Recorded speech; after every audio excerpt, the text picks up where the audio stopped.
wicked. He's good, man. Actually, Yeah, he's good. Yeah. He is good. he has taken to the next level, man. Podcast Just game, one you know. sec, bro. So, yeah, know what I'm saying? But yeah, man. Yeah, I guess like let's get into it, innit? So Just like that. shall we? We're saying he's getting shy now, yeah? Shall we know? He's getting shy. Did you check the camera? The voice? mic, yeah? Is One, two, working? testing, is the 1, mic 2, 3 Nah, mic it's testing. all- Is it's it all working good. all right? Yeah, cool. Nah, it's all good. As well, still. Yeah, man, look, we're back with another episode. Today's a special day. Yes, right. We've got the theme of the day is traveling. We've got two amazing people. We've got King Kayaa. Come on. He's a manager. He also travels quite a bit. That's right. We've got Pranav, who's a traveler, also a vlogger. We're going to get into all of that stuff in a bit. Yes, And we've got Nathan, he's another co-host. Yeah, the big bro, the skin glow. Yeah, along with Voltaire. You're meant to have a new line this time, though. No. Today I'm Mr. Tall, Dark and Determined. Come on, man. That's a good What? We like that. Yeah. Good. I've got a few more in store for you lot still. So All right, stay them tuned, hidden man. gems Yeah. there, yeah? And we've got me, the veteran. I don't know how many episodes I've done now, but at this point, but it's starting to become second nature. That's it. Yeah, you're doing something right. Yeah, It yeah. becomes second nature. Exactly, So which it's I only love. right. Keep doing the great work. But yeah, guys, today's about you. How do you guys want to introduce yourselves? What do you want to say about yourself? Yeah, so I'll introduce myself first off. Shout out to my artist, Black Man the Traveller. Shout out to Raid Solo. You know, go check him out. Raid Solo on all social media platforms, YouTube, Facebook, Instagram. Shout out Black Man the Traveller. He's continuously breaking barriers, setting trends. He's on all social media platforms, so go check out his YouTube channel. He's just come back from Colombia and Venezuela. Very interesting. So he's got a lot of material coming up, and he's got previous material that you go check out. Check out myself, King Kayaa Media. Up and coming vlogger / manager, and yeah, just go around traveling and eating interesting food, posting it online, and going to interesting places and showing people my perspective of the world. That's it. Good one, man. So I'm Pranav, aka called as Travelsome Pranav on YouTube. I'm a travel vlogger, travel influencer, you can say, and I like visiting non-touristic country. I'm from India originally, so I want to represent my country wherever I travel and show a perspective from a second world or third world country to the people, you know. Yeah.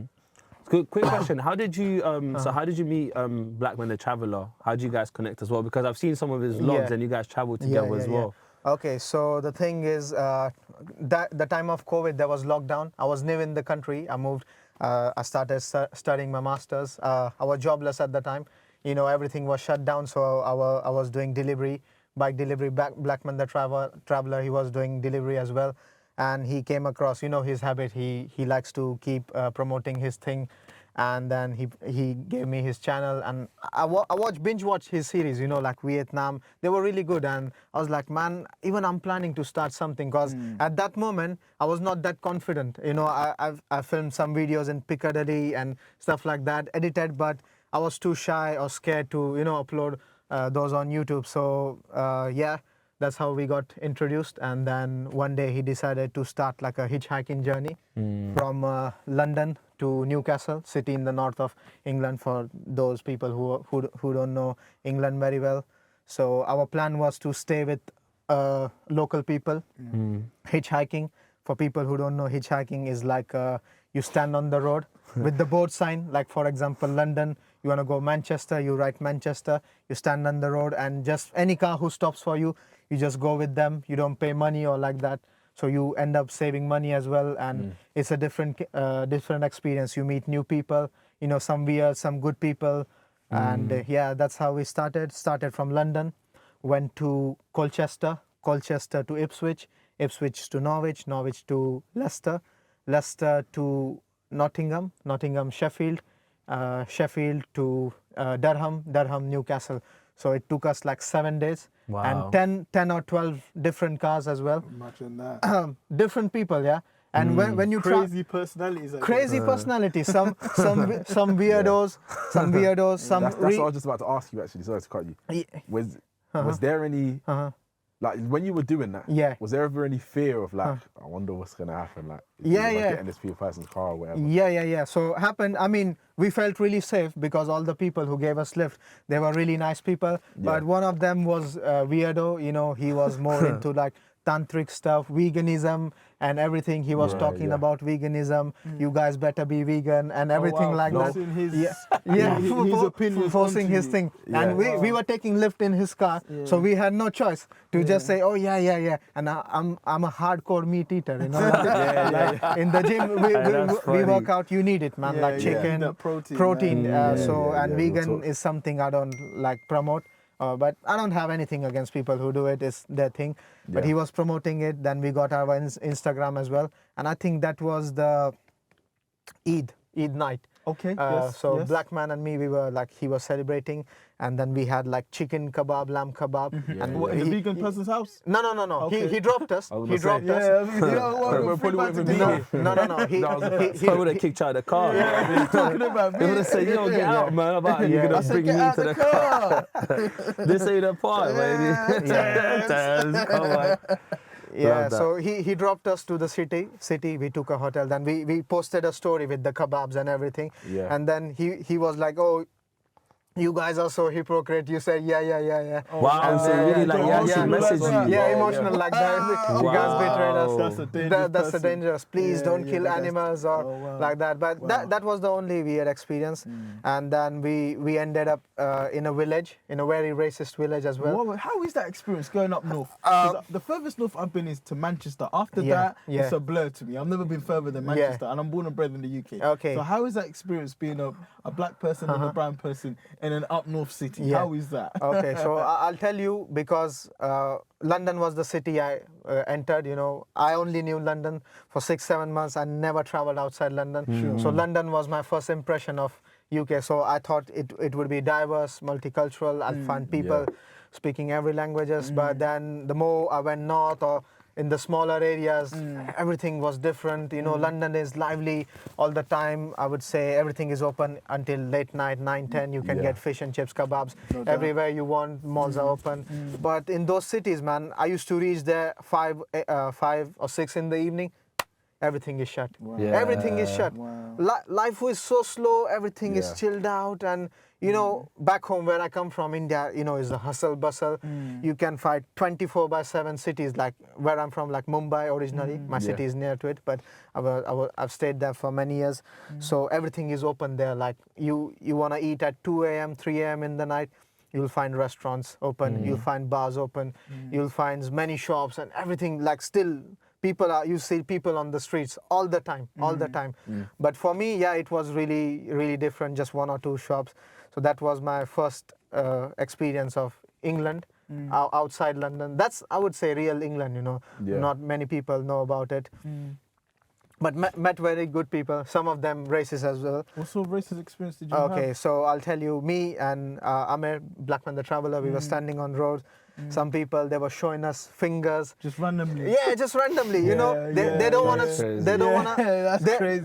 they don't want to stop for us. They don't want to stop for us. But either there were like two, 3 kinds of people. Some of them, they were like, okay, cool, you guys are doing, and then moving forward. Some of them just ignoring, looking forward, especially the old grannies, you know, with the red face. You know? Us British people know to ignore. Someone could be, you know, getting stamped out or something. Somebody's getting shot. I didn't see anything. That's what you're taught. That's the British mentality. Did and I you know totally what though? understand it. With certain things, I think maybe certain things I wouldn't ignore. But like if I'm driving and someone's hitchhiking, I don't think I pick people up. You know, I'll be honest with you. I'll be like, what are you doing? Because hitchhiking's not even in fashion no more. That's like an old school thing. Maybe in some countries and even in most of the other countries, for example, like in Lithuania, a lot of people still hitchhike. Did they do it a lot? Yeah. So obviously it's gone. Like people don't do it as much anymore.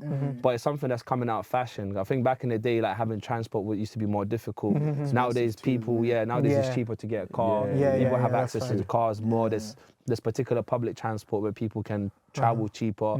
But I think now I wouldn't stop for someone that's hitchhiking because I'd be thinking like you gotta be crazy to hitchhike. I'm definitely not. I mean, honestly, you know what it is as well. Yeah, you see these films where, you know, someone gets picked up at random, you know, Yeah. And next thing you know, they're in someone's basement or something. Yeah, taken or something. Yeah. Where are you? I'm here. Yeah, you know, I'm coming to get you. I just rather try and mitigate all of that risk and just keep it moving. Totally. Do you know what I'm saying? But one thing I did want to ask you about the hitchhiking part, it's like, because you were waiting for someone to pick you, Yeah.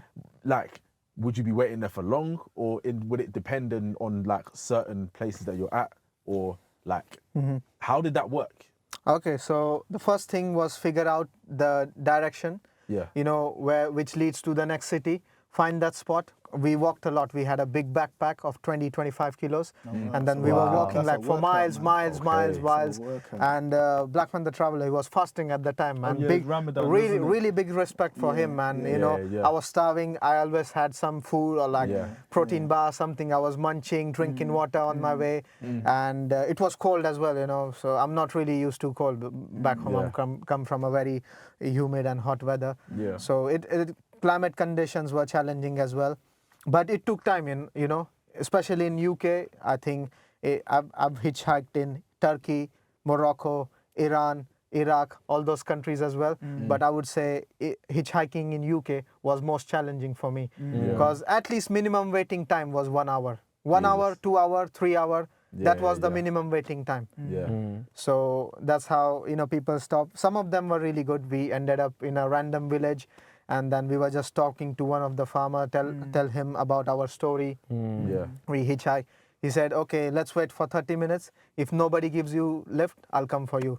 So yeah, man, that's a very good message as well. You know, like somebody is willing to help you. So, you know, even in this busy world and selfish world, people are really selfless, especially outside the bigger cities, you know. They have a very big heart. Very more genuine, isn't it? Very genuine and grounded, down to earth. So hitchhiking teach you a lot of things, you know, who to trust. You have to be smart as well. How do you know who to trust? You can't just trust somebody just by looking at them. That's that. Yeah, I was How do thinking you that as well. determine this is a trustworthy individual or this guy is a manipulator or this woman is vindictive? How do you determine this? I mean, to be very honest, whoever stopped has some goodness in his or their just heart. on the whim. So on the because whim. they've stopped, Yeah. you can then say, right, let me try and build a rapport with this individual Yes. and see if we can get to the next stage of life Absolutely. together. If not, then so be it. Okay. Yeah. Okay, So fair that's the first green flag, you know, and then you talk to them, you know, get the vibes, how they talk, their eyes, you know.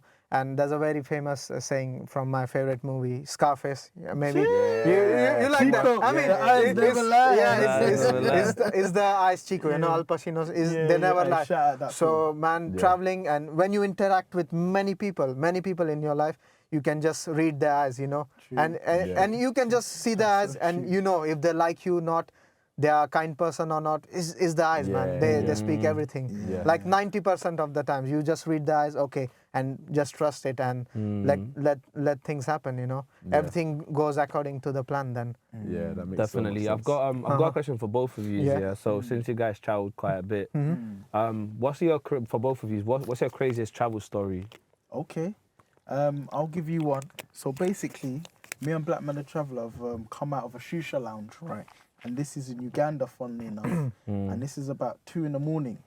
So I've told Black Man, we can't stand in a dark, secluded place because Uganda's a very safe country and Kampala is a very safe city. It's very secure. But then you've got a lot of opportunists, a lot of petty thieves. And people have guns there as well. So like security officers and even the general public can roll around with a gun. They're legally allowed to do so. So we've come out this shisha lounge now and we're in a dark, secluded spot. And we've waited for an Uber. And in Uganda, if you order an Uber, it says it's 10 minutes away. These times it's across the other city and that's a 40-minute drive. And you ask them, where are you? I'm 10 minutes away. You told me that 10 minutes ago. Oh no, there's traffic. But it's 2 a.m. What traffic? I'm coming. Just don't worry. Because they want the money. They take the job, even though they like. I'll give you an example. I'm in Shoreditch. This guy's in Hammersmith. He's telling me he's 10 minutes down the road. These times Hammersmith to Shoreditch is like 45 minutes away. But then is that so? Like, how do you book that? Is that through an app? Yeah, Uber. But then, so it's an actual Uber app. Yes. And doesn't it show you where the guy is though? On it? But the thing about Kampala is, the city's so small, but it's got so many hills. It's like you'd think he's down the road, but then he's on the other side of town. And you're looking at the map, it's moving, but you're like, how long is this person gonna take? So we've been standing in that spot for 20 minutes. People have then seen this. So what 3 security guards have done is they've jumped in their car and they've got AK-47s on them. So I've told Black Man, yo, let's go to the petrol station where there's light. So he's like, yeah, cool. So we've gone to the petrol station where there's light now, and this geezer's come round in his car and he's asked, oh, what you lot doing? Like, in English, first off, what you lot doing? I've gone back to him in Uganda and said, oh, we're here. We're here chilling, waiting for a friend. They're like, oh, where's your friend? I was like, don't worry, he's coming. So they've gone to pretend to fill up petrol in the car. So thankfully the cab guys come now, and once we've got in the cab, they've come and followed the cab. Wow. So we've told the cab man, yo, take this right and take this left. The cab man's like, oh, you're taking me through a ghetto. I don't want to go drive through the ghetto at night. But I said, yo, they're following us. He's like, are you sure? I said, believe me, I'm from London. I've got 6 cents. So people in Uganda in Kampala are quite naive, innit? So we're telling them, no, this person's following us. So we've hit the left, we've hit the right, and then they're still following us. So we told them, hit another right, and then that's when they've just left it, because then they've realised that, we've realised that they're following us. They've realised that we knew that they're following us. So then from there on, we asked the cab guys. So there's a lot of security officers with guns around. What's going on these days? They're like, there's a lot of robberies going on. People knife point robberies, gun point robberies. So I said, yeah. So what, people are losing their lives and over petty things. And then we've told him this, and then he's just like, oh yeah, don't worry. But yeah. So after that, me and Blackman were just like, Kampala's a beautiful city, beautiful country, but we're very aware. Cause you know what I mean, it's a third world struggle, and they won't pet to shoot you over 100 quid if they could, you know what I mean? It's just struggle. So yeah, that's probably one of the dangerous experiences I've had. Yeah, that's how dangerous. What about you, bro? Man, to be very honest, I have many stories from every country I go. Oh, wow. I have worst and best stories. So let's start with UK. I've got more stories from Iran, Iraq, Afghanistan as well. So we're gonna come back to later on. But my very first experience, hitchhiking in UK. Me and Blackman the Traveller. Our second hitchhike, our second day, we were standing on the motorway. Yeah, on the motorway, law of UK, you can't just walk by or stand on the road. So we met one of this guy. He gave us a lift halfway, and on the motorway, because he saw in the movies that you drop on the motorway and then you get a lift from there. So he dropped us halfway, like for 10-15 kilometers outside the city. We were standing on the motorway. In between, cars are going like 120. Oh, on the actual motorway where the cars are. Actual motorway, like 120, 100 miles, moving my like. days, you're in the middle of the motorway. Yeah, literally middle. On the Central Reservation. Yeah. Fuck! Oh, don't be scared. Initially, when you said jumped on the motorway, I thought you meant like on the hard hard shoulder. shoulder, just chilling. Yeah, no, literally like in the Central Reservation. You're not crazy. scared, bro. Bro, we were scared, like, because cars were going like 100 miles from this way, 100 miles from that way. Are you trying to cross the road? I don't know, man, what to do. We were just here, and even No, but how'd you end up in the middle? the guy, stupid guy, he dropped us in the middle, literally. He's the enemy of How do you progress. even stop on the motor? Do you know what I mean? Like, Yeah, I don't know, man. He just did, and it was our first time. Like, we didn't know, no experience. Oh my god. So yeah, we were standing there, and cars were going 100, crazy, bro, literally. And then we ended up crossing the road. Yo, and the car's got 100 miles an hour. You saw across the road. So we were there for like 1 hour. Nobody was willing to stop. Like, it's motorway. Like, you can't just stop there. Yeah. So we were I'm walking. surprised the police didn't come though, because that's dangerous. No, I'll tell you the police incident later on. Oh yeah. So we sat there for 10 minutes. What to do? It was 6 or 7 p.m. in the evening. Summertime, April, May. Just the beginning of summer. And sun was about to set around like 8:30. So we still have 1 hour and a half left. We were like, okay, it's just 10 miles. We walk back to the city, and that's how we go. So we were walking back from the corner, and there was little bit of footpath or walking space. But then slowly it was getting narrow. And then this side there were all bushes. So we actually ended up walking in bushes. We walked like for half a mile, one mile for half an hour, and then there were like two police cars stop in the way. They were like, "Oh guys, come here.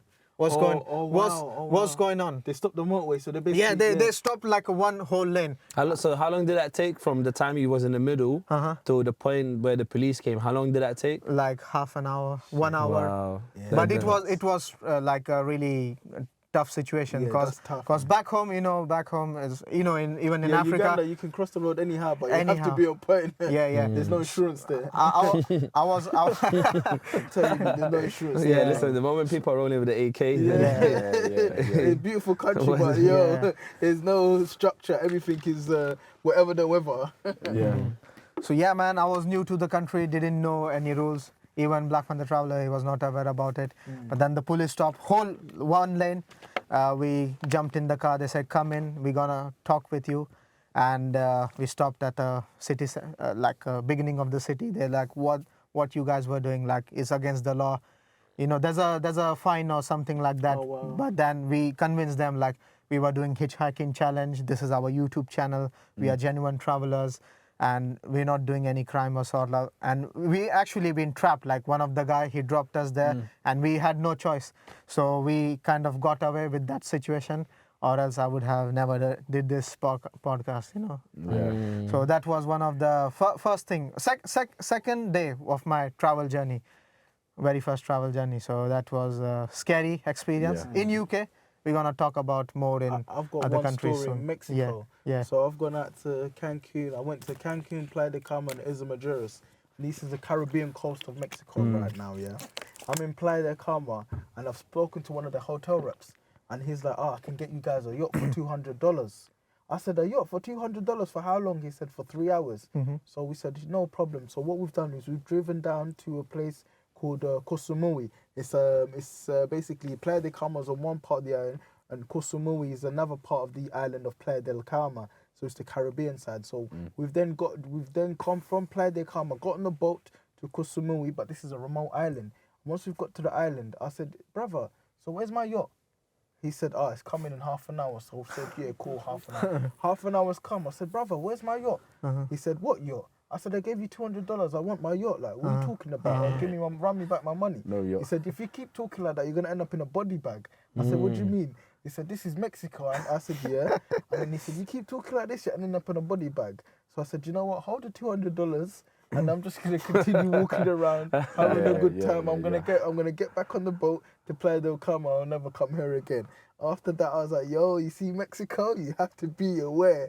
Cartel bosses are not playing about. And the saddest thing is, a year and a half to 2 years later, I read a story. Americans, basically from Texas, went from Texas Brownsville to a town in Mexico. I think it was called Tijuana. And they've basically gone there for cosmetic surgery. And in the crossfire of this, they thought they were doing drug importing, and the cartel killed them.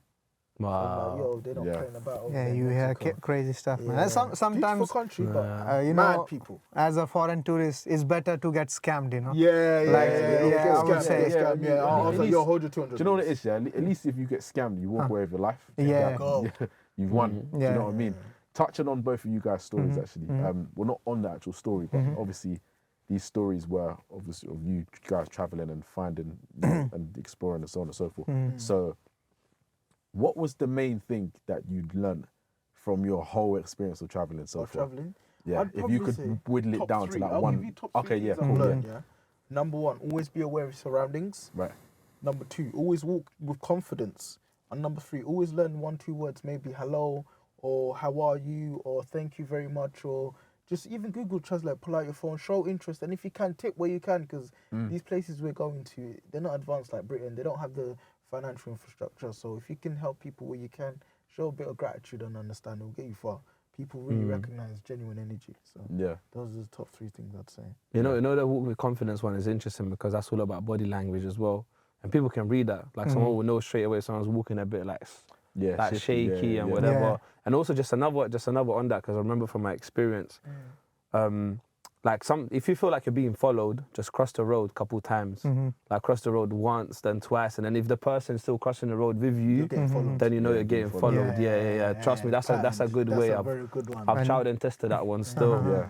And just run. More time, I wouldn't run. I would stand there unless they've got a weapon. Then that's a different situation. If I'm naked, no weapon, then I'm running. But if I can hold it down, I'm gonna apprehend or stand my ground to see what the situation is. And then obviously, if it's on tops, then you gotta keep it moving. I'm not Superman. Nah, definitely. But yeah, what about you, Pranav? Yeah, man. So I learned many things, man. Many things. I would say travel changed me as a person. You know, I become more humble. I have a very wider perspective of the world. You know, when you travel, or you make any kind of decision in your life, you no longer think that, okay, this will be good in UK or this will be good, but you know, making like reference from each country, you take decision, and that's the best part. You know, wider perspective. And then I traveled to like non-touristic country, Iran, Iraq, Afghanistan, and I understood, man, life is not easy. No. Life is not easy. Life is very hard, you know, for people, you know, and especially I've lived in Western world. I lived in back home, my country, comfortable life. I traveled to these countries as well. So I learned, man, Western world, you know, I think life starts from 20, 30, I would say number 20. But in those countries, man, life starts from minus 20, 30. You know, you have to make more effort. There are more challenges as well. I'll give you one example. If you have Afghanistan passport, you know what's the ranking of passport of Afghanistan? I don't even know. Is the last is the What worst. do you mean by ranking? So ranking is like what you get access to in the world? So like, travel freedom, like for example, British passport is somewhere in top 20 or 30. So passport ranking is like the number of countries you can travel without visa. without visa. That's really interesting. What's number one? Just out of curiosity, if you know. I think so. It's Japan or Singapore. Wow. I'm not sure about it. Yeah. Or I think it's UAE. Aladdin's gonna look it up. Yeah, Aladdin's gonna check out. But yeah, I think Western countries are really blessed. You know, you guys. Yeah. Oh, look, there's a ranking. Okay, let's see. Let's have a look. Read the Okay, top, so top 10. ITA is International Airfare Transport Association. You're right, Singapore's number Yeah, one. so Singapore's number 1, Japan number 2, and it's the point system. So Singapore, you can travel 194 countries visa free. Visa free. Wow, so 6 Wow. months entry. Visa free Wow. or just e-visa. You know, you apply I online. wonder how they pattern that, because that's a crazy pattern. Yeah. So I mean, there's comes a down to many money, innit? factors which depends the strength of your passport. You know, the economy of your country, the average household income, population, lifestyle, and everything, you know, combined.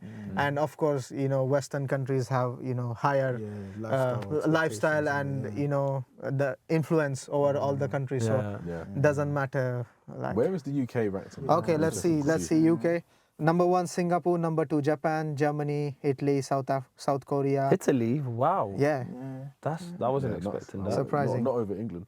okay, Austria, Finland, Luxembourg, Sweden, UK's Denmark. 5th, man. No, where's UK? I didn't see UK yet. We just say after Netherlands. Yeah, I know, we're 5th. it's the score, but I think Oh, on wow. this ranking, maybe it's like 10th or 12th. Okay, 10th then, yeah. But yeah, it's still strong, man. Yeah, It's still yeah. strong. Yeah, because there's so many countries. You know what I And mean? then So- there comes, Who's at the let's bottom go of the to the rank? bottom. Afghanistan, Oh, wow. Syria, Yeah, look, Iraq, Pakistan, Pakistan. Yemen, Somalia, Oh, wow. Nepal, Palestinian Territory. That's Bangladesh. interesting. That's almost Third like world most countries. Muslim countries. Yeah. That too, yeah, you're right. Yeah, Yeah. look. Yeah. So yeah, Syrians a Muslim majority.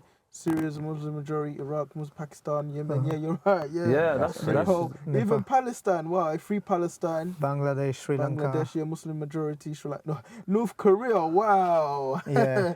Kim Jong Il, Libya. I don't know if Lebanon, they have Kosovo, passport or not. North Sudan. Korea. No, Like, they can't do, travel, I but you think. can't That do is nothing. crazy. Yeah, Yeah. North Korea is a dictatorship. Uh-huh. Right, look, South Sudan, Nigeria, Eritrea, Haiti, Djibouti. Yeah, you're right. These are not third world countries. Would you travel to North Korea? Of course, man. Wow. Yeah, because of I course. think Yusuf travelled there before. He's made content as Thanks. well. How's your experience, man? Thanks How's for it letting going? me- to Yeah, South I'm not Korea? sure. It's Law. Oh, yeah. here's a question. He's got content, but yeah. Yeah, I wanted to ask you guys: is there any countries that you wouldn't go to? I wouldn't go to. Wow. Do you know what? I'm open to going to all countries. I just need a reason not to go, though. I'm thinking, where would I want to go? Maybe not. Well, I was going to say maybe not Mexico, but Yeah, I've been in it. Just don't get a yacht, bro. Yeah. Make sure you Living keep a body- $200 ready. Yeah. Make sure you got the extortion money ready. Here, hold that. Leave me alone now. I'm thinking, where would I want to go?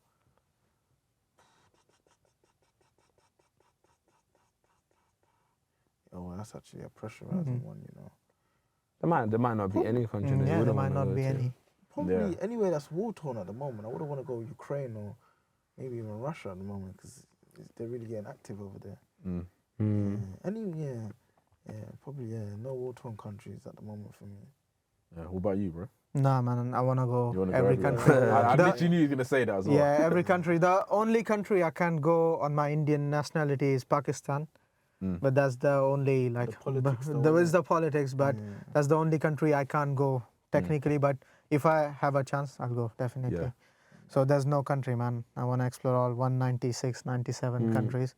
Yeah. Do you know what's interesting? Like I spoke about this time ago, yeah, but countries are not even like, countries not a real thing. So like what I mean by that is like it's a concept, right? Yeah. So someone's given it a name, like there's a flag. And you know what I find really fascinating? That every single country's got a flag.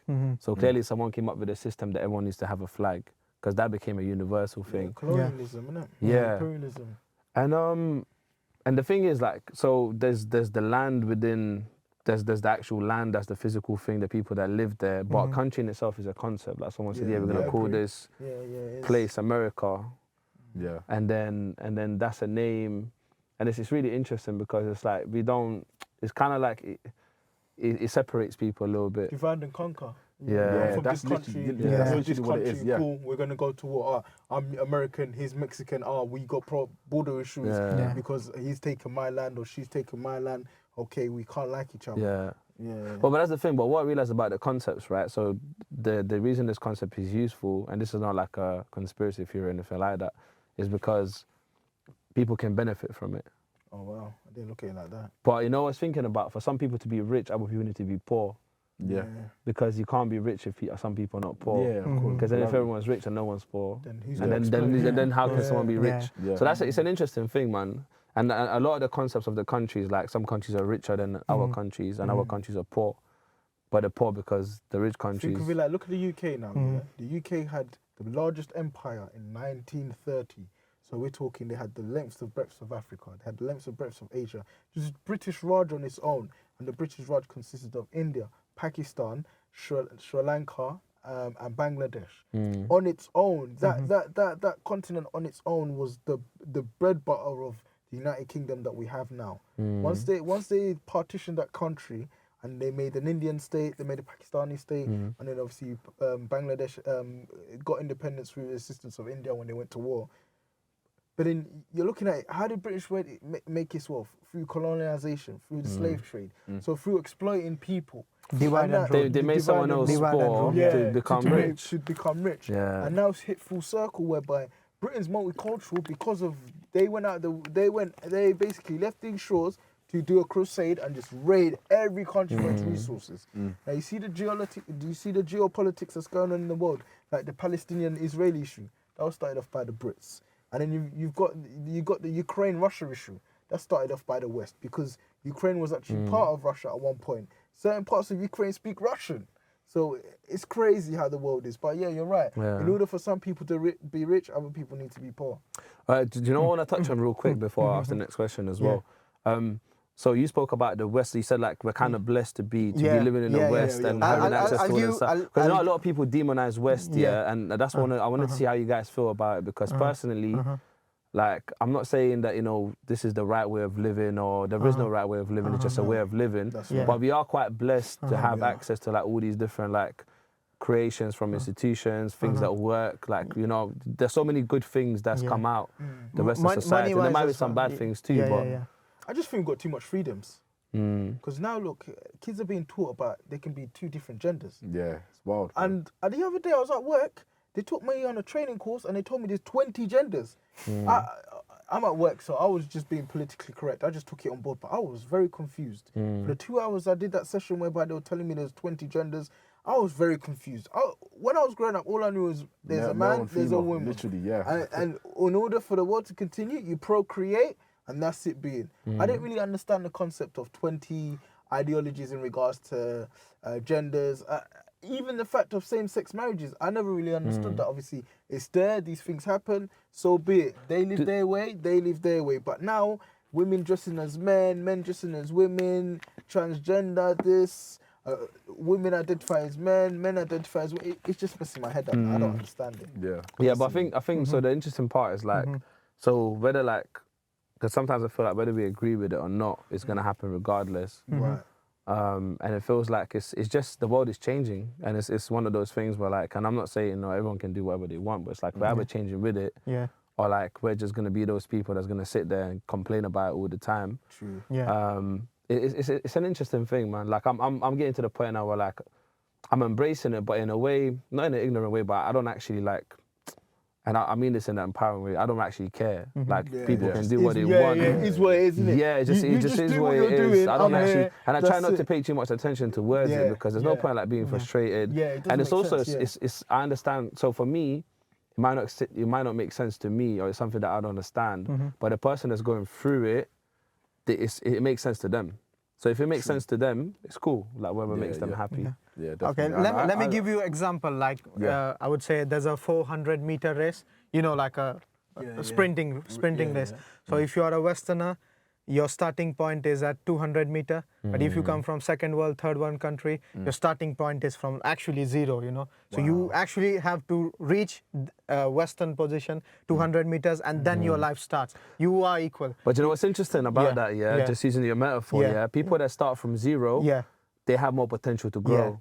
If I start from zero and I run the full 400, but the person starts from 200 and runs 200, I'll develop more. Is it complacency? Is it what it is? Complacency? No, it's not even that. Do you know what it is? One thing I'm grateful for, I'm grateful that I lived in Eastern Europe before I moved to UK. How was that experience compared to the UK, honestly? That gave me, listen, I came from, we couldn't pay the electric bills, no electricity, no hot water. I came from that kind of background, not much food.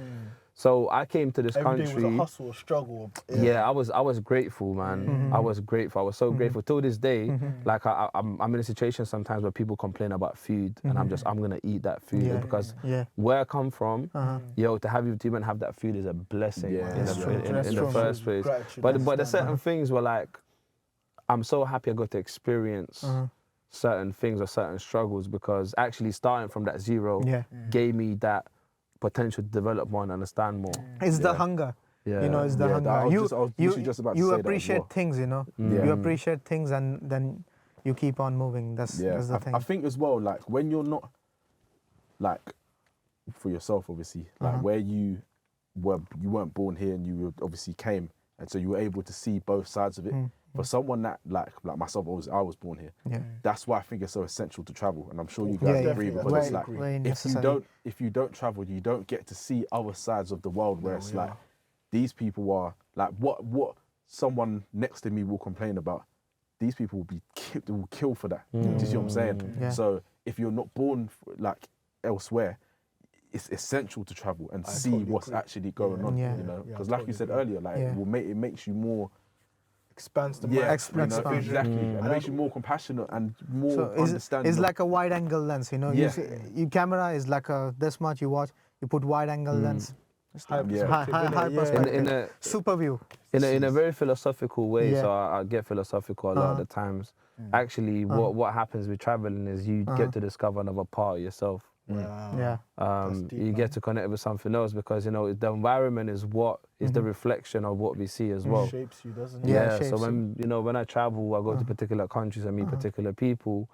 I also meet myself. You know what I'm saying? You explore new side. I meet parts of myself. I meet parts that have already been there.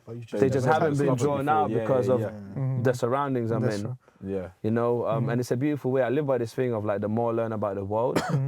The more I learn about myself, the more I learn about myself, the more I learn about the world. And same goes with people. The more I learn about someone else, I'm also learning about myself. You as well. When I'm learning about myself, I'm learning about others. It's a beautiful way, man. They say in order to change the world, you have to change yourself first. Yeah. You've got to work on yourself first in order to change the world because the world's not going to change for you. You've got to change for the world. So you've got to say, listen, look, I've got to self-evaluate, self-reflect and say, okay, I've done this wrong. Right, my relationships aren't working well. It's not their problem. It's most likely me. If the relationships 9 times out of 10, you're having disagreements with every other person you're coming across, it must be you, not them. Yeah, it's you. Yeah. So you got to take accountability, and with traveling, it allows you to meet different people, take accountability, and say, listen, look, I've lived a certain way. I can't live that the way no more. Let me move on to a new way of living, and you embrace yourself even more. And like you guys are here now, obviously, like when you travel, it's like you get to meet people like yourself that maybe aren't well traveled, but they have like they've been living there, so they can pass on their stories as well. And with that, then you get more understanding. Because it's one thing seeing, okay, cool, there's homeless people here, but there's another thing. Okay, cool, let me speak to this. Let me grab this homeless person. Let me have a conversation. This, and then he breaks down. Okay, this is what's going on. these are the day-to-day struggles that I have. For me, it's nuts to understand it from someone else's perspective. Like for me, it's like I said, I think it's essential. You know, what I don't understand is people that don't travel a lot. Yeah. Do you know what I mean? It's like So on that question, go on. I'll give you an example. A friend of mine, a very good friend of mine, 10 years ago, I started traveling about 10 years ago, right? And he initially said, I said, oh, listen, look, I'm going Malta. I'm going to this remote island, you know. It's in the Mediterranean Sea. It's in between North Africa and Italy. He said, oh, why you going Malta for, man? You're in the ends, man. You're a Newham, bro. You're a Newham guy. Like, you just chill, man. Why are you traveling for? What's going on out there? What are you doing out there? I said, bro, listen, look, I'm sick of this surrounding. I'm sick of the politics. I've grown up here. All I'm seeing is just misery. I'm trying to see what's going on out there. I'm trying to meet different people, build different connections, connect the dots, build the bridges. He's like, nah, man, man's out here.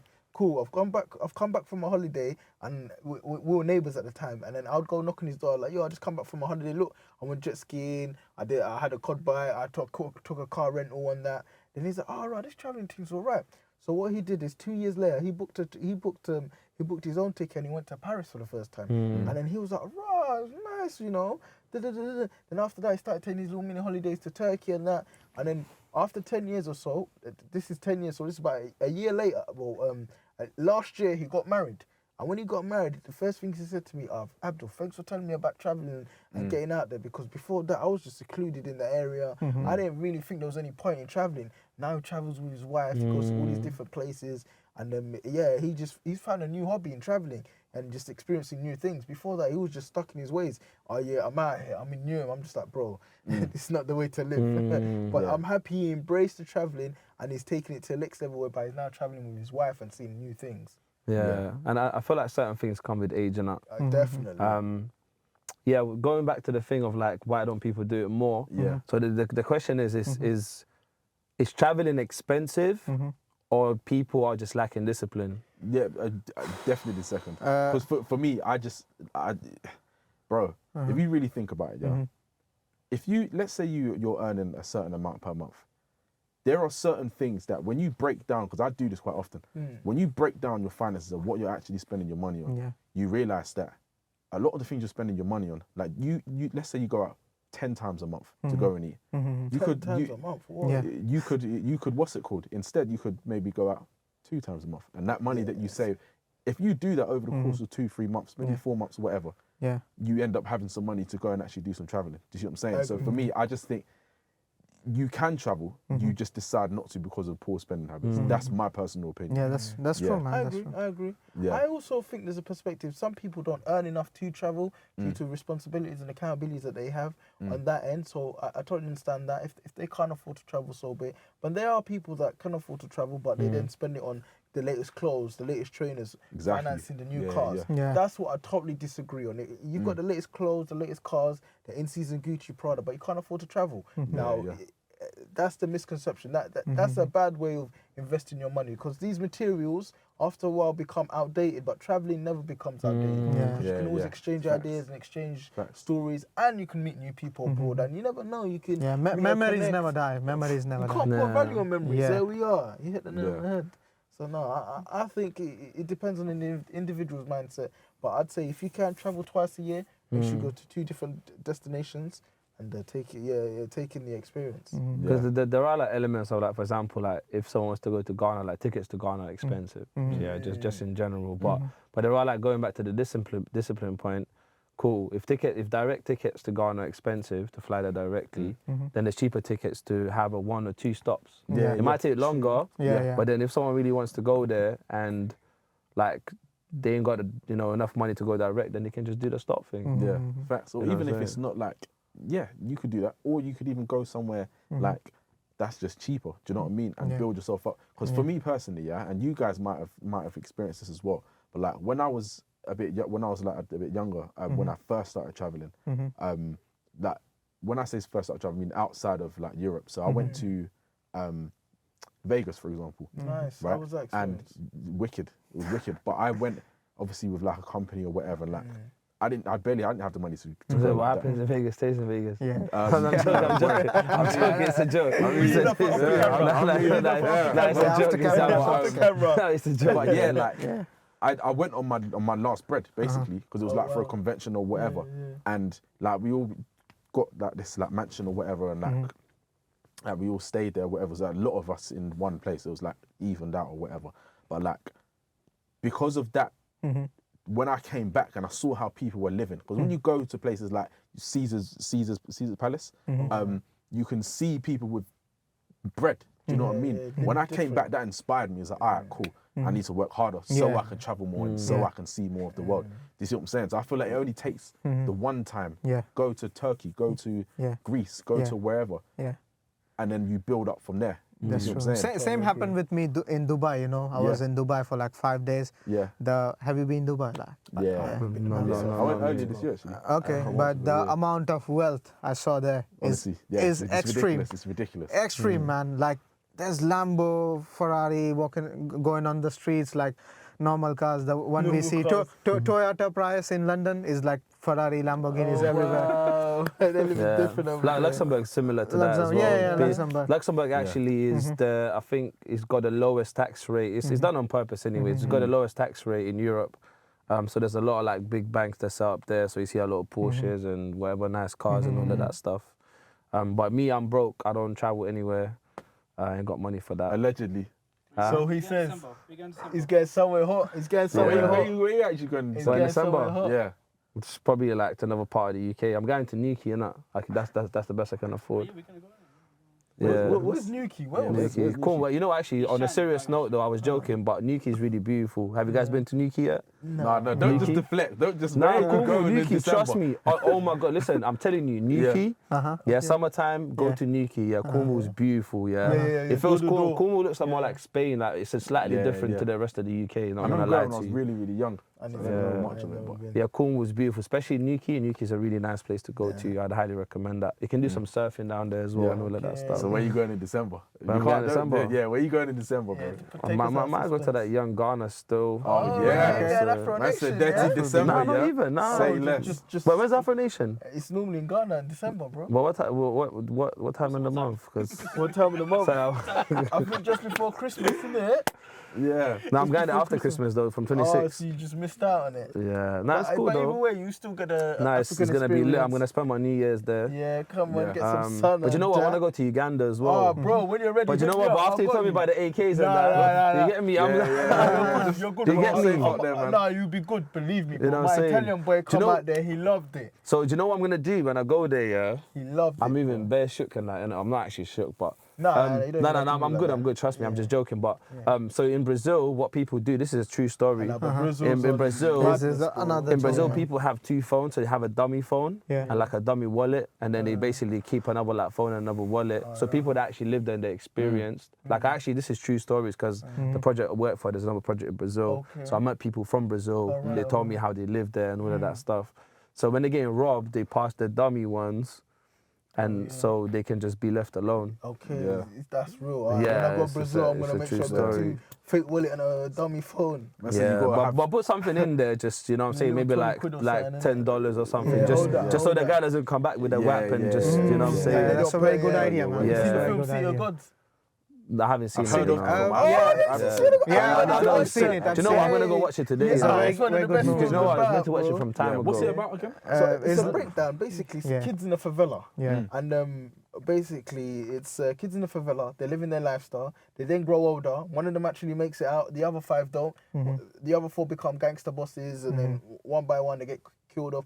And then this guy becomes Journalist. journalist. He works in news. And he meets this girl. And Yeah. this girl changes his whole life around. He was involved in this gangster shit, but when he met his girl said, "Listen, look, you got so much talent, you got so much energy, you got so much vigor. Come away from this." So she dragged City him of away Gods, from it. yeah? Yeah, City of Gods. But solid day out of 10. I think That just shows how a good woman can put a man on a straight listen, a path. good woman will change your life in a better, Yeah. but a bad woman is a liability and the worst thing that will ever come across. Trust will me. finish you. Trust me, all my exes out there twerking, you know, it's crazy. Man. Don't worry, when you're up, they're gonna be phoning your phone. But they're gonna put it on They're the out there twerking. twerking, you get me breaking my heart and that. I'm Don't just watching on worry, Insta, just you Don't get me. worry, But don't worry. You're on the come up, bro. But You'll be do you know putting what? them on busy tone. Do you know You what? get me? I've actually got, and I'm surprised we haven't actually spoken about this yet, because I think it would be quite rude to not speak about this as we're talking about traveling. Talk to me about food. What's the craziest foods that you guys have eaten, like Yeah. when you've been on holiday? I'd say I'd eaten grasshopper. Huh? Grasshopper. Grasshopper? Yeah. That's crazy. Do you think? What was that like? So basically, it was very chewy. That's I wouldn't very eat it again. chewy. I wouldn't eat it again. But yeah. Was it fried? Like fried? Yeah, fried grasshopper. Yeah, So okay. they fry it deep oil, fried grasshopper, put some salt on there. No chew it. ketchup. No ketchup. Where did you eat I'm that? joking. Uganda, Just- Kampala. I'm In using Uganda, barbecue okay. sauce on that one, Yeah, man. yeah. ketchup in there, yeah. Slap What a bit of country was something. that? It was in Uganda, Kampala. It's actually a Okay. dish. Grasshoppers. Put some actually a dish. peri salt on Bro, there. all I know is a bit salty. I'm not really into that. Nah. Yeah. But say he Yeah, tried grasshopper. one and he said no. I'm not gonna lie. I tried a handful. I was like, yeah. Yeah, because they're small, so it'd be like a Yeah. Wash it down with some But then Coke. after you had the first one, you didn't like it, no? Afterwards, I was just like, yo, this is different, man. So how come you carried on? Like, was he with someone that's kind of? Yeah, basically, I was with Mikel Ponte. He ate a piece, and then I ate a piece. So we went halves on the grasshopper. So he had one half, I had the other half, as in like a batch of them. And then he ate some, and then that was it. And then I some Ponte. said no more. And then spotted each other, said not again. Yeah. Yeah, man. Honestly, I know with you got me, the mad man, thing as you know, well. I don't. You say I don't. scorpion? No, I don't take Alright. risk in food. You know, I Yeah, I might hear you. end up like taking risks for My life, brother. hitchhiking. I hear that. And I but hear you that. know, with my stomach, I have one of the weakest belly. I You know, hear you, I especially hear when you travel, the germs are different. You know, you go to new country, Yeah. you gotta adapt. First few days, I don't eat from street. I'll just eat something packed food like a yogurt or carry my own Clever. protein bar just to get into that germs. Because sometimes what happened, you ended up eating some things and then your belly is like, finishes. fuck, you have Yeah. diarrhea or Yeah, like I've been there gas. still. And Yeah, you it's know, peak. that's the worst thing which can Yeah. happen during your travel. Make sure you guys carry Imodium. Imodium's a lifesaver. Yeah. Yeah. So Imodium. yeah, man, just to be healthy and so I just avoid eating anything food. Nah, I'm in terms rocking of with food. that, bro. Because I Yeah. remember even the last Yeah. episode of this that we Oh, spoke. yeah, yeah. I don't. Stomach issues, Yeah, bro. It's the worst thing, man. I that know thing, how it and feels. I've got a strong stomach, but Yeah. I don't play with food. Yeah. I'm all good on that. No, especially if you go to a new country, because you are not used to the germs. Exactly, You gotta exactly. get used to the new germs, and then you can risk. Yeah, But I had a kebab in Turkey, fucked me up. And it was from street food. Yeah, I was Yeah. out for like a day, Turkey, food poisoning. I went to Kushadasi. Okay, is that by the coast, yeah? Yeah. So I went there. It was a sick experience though. But I was just. I think that was just was it after COVID, before COVID? It was mad times actually. I don't think it was in season. No, sorry, I'm lying. It was before COVID. But basically, what's happened? I think they had an issue of like. Remember there was a plane that got shut down, I think by Russia or something. Okay. Some Turkish, so some situation like that between Russia and Turkey. So usually there used to be a lot of Russian people going, especially to that Turkey, part of innit? Turkey as well. Yeah. And they weren't traveling, so a lot of people were just it was a bit mad. Yeah. The other thing I was gonna say about traveling and food, I hate the tourist spots for food. Yeah. Yeah, you know, so for example, like let's say you go anywhere like within, so I'm mainly traveled in Europe anyways, but every time I went to different parts of Europe, there's always this tourist like main food spots and you don't get to try the local food. Yeah. So I always try to like go somewhere else, Yeah. like and find the local spots because those spots are the best, cheaper, Yeah. the food quality is better. Yeah. Like it's just much better. How do you determine what local spots to eat at? How do you know this is a good spot to eat at? You have to take the risk. To me personally, I take the risk. I explore, innit? I explore. But every time, like, so one of the other things as well. At the moment, I'm not driving, but usually when I travel, I always rent a car. Come on. It's an essential for me because it opens up so many doors. I can go to different spots, and that's what helps me find the local spots. I might just randomly drive somewhere just pull up somewhere. and just pull up somewhere. That's the thing. I don't Google stuff because the Google one will be the tourist ones all the time. So some local spots are not listed on the map, and man will just drive. I see something, hop out, go in there, to try it. Yeah, just in And a then like after a that, you know. random neighborhood, you know. There's good shops. You find it. You find it. I was gonna say as well, like YouTubing before you go, because I went to Turkey last month or the month before. Where in Turkey did you go? We went to Oludeniz. Okay, by the coast. Okay. Yeah. But before we went, like I think maybe a week or 2 weeks, my woman was just every day just YouTube, trying to find like the best, and we found one dessert place, bro. Some of the best dessert man's ever tasted, bro. Oh wow. And, Okay. that was just from her just doing some research. Back And it home. was Diligence and that. yeah, and it wasn't a tourist place. Like it was like you got to drive through some bits and bobs. You know, pull up here, go around the corner here, and yeah, like we ended up finding the place, and it was amazing. You know, if we just stuck to the touristy kind of you stuff, would yeah, have been extorted, you would yeah, have yeah. enjoyed found it. that. It would just be, yeah, we hope Definitely. a lot. Yeah, and all they're gonna offer is English breakfast, bro. Nah, Do you know what it is? That's the one thing that annoys me, bro. Listen, I've not been back to Lithuania for like 10 years. Yeah. I went to Lithuania last year. What's going on? And in my little local city, I went to one of the restaurants. There's only 2 or 3 restaurants, Told me why there's English breakfast there now. That's what I'm appealed like, to everybody. please. And it's one of those towns. It's not even a holiday now, bait. It's not even like a bait town, innit? It's just it's a small little city. Why is there English breakfast, bro? Yeah. And why was my brethren? He's Indian, by the way. Why was he getting English breakfast in Lithuania, bro? I was like, bro, you come to another country to eat the same thing that you eat in UK. Bro, I said, take a risk, my brother. Just try Trust me. something different. Yeah. And do you know what? The spots, do you know how I determine a decent spot for local cuisines? I see if it's packed full of locals, I know it's good food. Yeah. You know what it Real is? talk. Birds of a feather flock together, so people always flock to where it's popping, innit?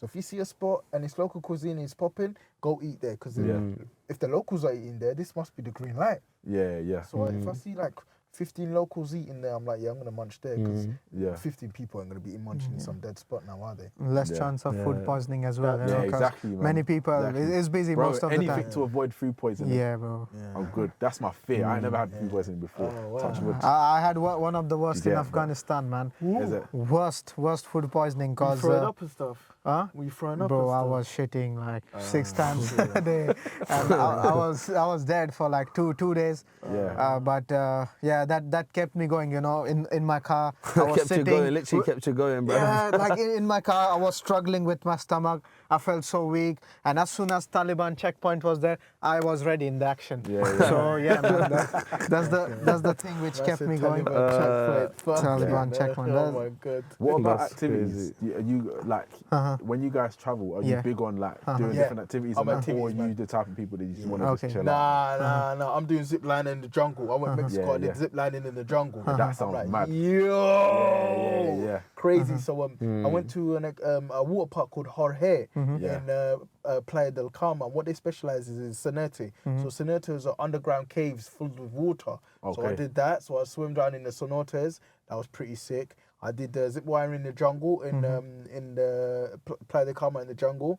The line was quite long, bro. I'm not gonna lie to you. It was like I think it was probably like at least 2,000-3,000 feet up, man. It was scary, bro. Yeah. Get some mad flight stairs. If you've got what's vertigo or anything, I wouldn't recommend it because it was scary. Like you're looking down, you can't see down. All you're seeing is bushes. So I did zip line in the jungle. I also did cod biking in the jungle. That was pretty cool. Yeah. Dirt bikes, buggies, and that. That's pretty cool. Sick. What else did we do out in Mexico? I also, when I went Morocco, I climbed up the Atlas Mountain. So I climbed that initial Mount Tobruk, and then from there on, the guide was like, we can go further up the peak into the Atlas Mountains. Went into the Atlas Mountain, met the Berber people, spoke to the, actually, not Berber, Amigues. Berber is actually a French word, so I'm not going to do that. It's very disrespectful. So I met the Amigues people, and they Did you showed me do their traditional desert way. safari? I missed out on the desert Okay, safari. that I'm not was gonna good lie. experience, Did man. you do the desert safari? Yeah, I How mean, was it? it was like not with the group. I wanted like personal experience for myself. So there were those tribal people, Berber or what you call them? Amegas. Amegas. Yeah, I don't want to be Berbers disrespectful. There's a French word. Yeah. It's no good word. 'Cause I got educated on that one time. So Yeah. I don't want to disrespect anybody on Trust that. me. So yeah, we took our food, chicken, some vegetables, and we went inside the desert, Sahara Desert, like literally How many inside. days were you in the desert for? Just one day, man. Just one night because I wanted to experience it, and no tent because weather was perfect. It was said no you, tent. yeah, no tent because you put tent when it's windy so that the sand doesn't hit your mouth. So that day it was stable. So just had like a small carpet like thing, Yeah, and then you were just sleeping under the stars. under the stars, bro. That's beautiful, man. That's crazy. And I used to do That's it an when I was a experience. kid. I used to go to my grandparents' house in a village. We used to sleep outside our house or on the terrace. under the star. And actually, man, I did it after 10 years. What an experience, man. What an experience. Very quiet, no internet, no mobile network. I just left my phone, you know, just spend time with nature. And I could actually hear the sound of, you know, any crickets or some kind of kuchuk, something like that. It's mad refreshing when you do that as well. Like speaking on obviously activities and that, like, because I feel like as well, just like how I was saying earlier about like, you know, when you do certain things that you haven't done before, it expands your mindset so much, really like does. to the point where like you'll come back from holiday and you can't live the same type of life because you've seen. Do you see what I'm saying? Like when I went to Turkey, I was literally talking to Aladdin and Leo about this earlier. So we were in Turkey. We had gone to like this paragliding, and this place there is I think due to my research, it's basically the top place for paragliding in the world. Jeez. So obviously it would have been silly to not go. So so I did it. And Fethiye, was it Fethiye? Yeah, Fethiye, yeah, exactly. And one of the most amazing things I've ever done in this lifetime. Do you get it? And when I come down, obviously, you know, you're a bit like adrenaline and do you know what I mean? everything, It's high. Like, excited. I can't even tell you how high it was. Like the mountain, the top of the mountains, you see the clouds and that, it's the same level as you. Yeah. That kind of high. Wow. Do you get it? So Wow. when I come down, it's just a little prayer to myself, obviously. Just just I can't, like, keep the do you know what I mean? composure. Come on. But like just upon thinking about it on the way back to the hotel, was that this like it just opened my mind up so much. Do you know what I mean? So I say all of that obviously to ask you guys what kind of impacts do you think it's had on you guys doing those type of activities? Activities. To be very honest, man, I just did one or two, Yeah. and then the countries I traveled recently, they have no much activities. You know, I did shoot guns with Taliban. I'll tell you the story as well. Yeah. But my content is more about people. You know, I don't show any of the places like touristic places. It's more cultural, right? More cultural, or Yeah. talking to people. You know, getting to know their experiences, storytelling. You know, staying with a random family or is like that, you know. So I don't go to any touristic places, or I might just end up in the city, explore the city center, talk to people, and that's how content is. Or go to any village, end up staying with a random family, show their lifestyle, share their story, what they think about their perspective of the world. And luckily I find some translator or the local who is with me, so they are able to translate their opinions, you know, read their voice, the world can hear as well, you know. I'd say I'm more of an adrenaline junkie. So in regards to the experiences, they've shaped me.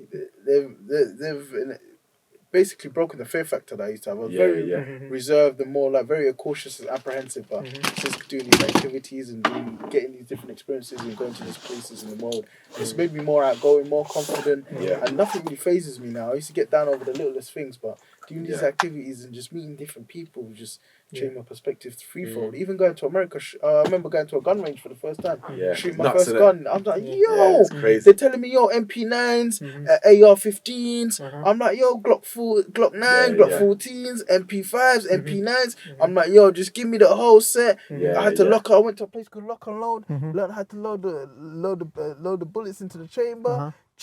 Let the things jammed. I've then had to copy back. It's released again. I'm just like, yo, this is different. Shooting a gun is mad. Yeah, you know the recoil on those things. You know you play Call of Duty, you just think, it's anything. No, the recoil is real. It's not even it's not and a do you know joke. what it is?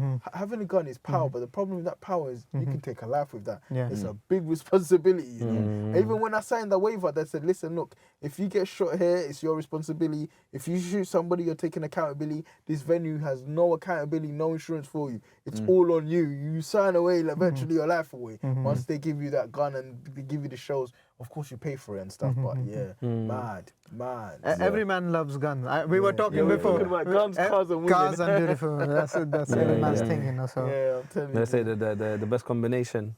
Yeah, the triplets, isn't it? Guns, cars, and women. But yeah, listen, man. And money.